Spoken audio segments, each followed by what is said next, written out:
In this week's Torah portion, Parshat Ba'alotecha, the Torah describes how the Israelites encamp al pi Adonai and journey from place to place al pi Adonai, by the word of God. And the rabbis ask the following question: why is the phrase al pi Adonai, by the word of God, repeated? Why doesn't it just say that the Israelites encamped and they journeyed by the word of God? And one answer is given by this rabbi, and he starts out with this wonderful analogy. And he says, just as a mother who is nursing a child gets on a plane, let's say in New York, and travels to, let's say, Los Angeles, to the child who is nursing, it doesn't really matter where the child is, whether the child is in New York or Los Angeles or journeying. What the child is concerned about is being nourished. And that's really the most important thing.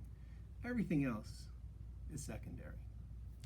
Similarly, this rabbi goes on to note, for the Israelites as well, everything they did, whether they were stationary, encamped in one place, or traveling, all of it was al pi Adonai, by the word, or actually even al pi literally means by the mouth of God. And in this way, he goes on to note that wherever the Israelites were, whether stationary or moving, they were being nourished by God. And this, he says, is what the Torah is trying to teach us today.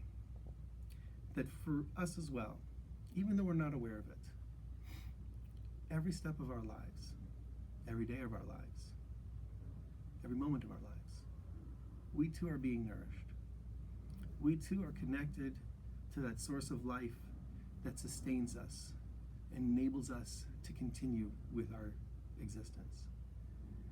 And the rush of life and the busyness of life and just general human nature causes us to forget this.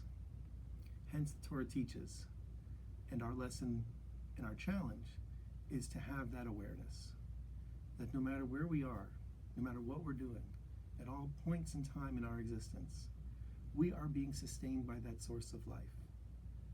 And knowing that, we realize two things. One is that ultimately we are never alone. And the second is that we are always in a state of gratitude for being sustained.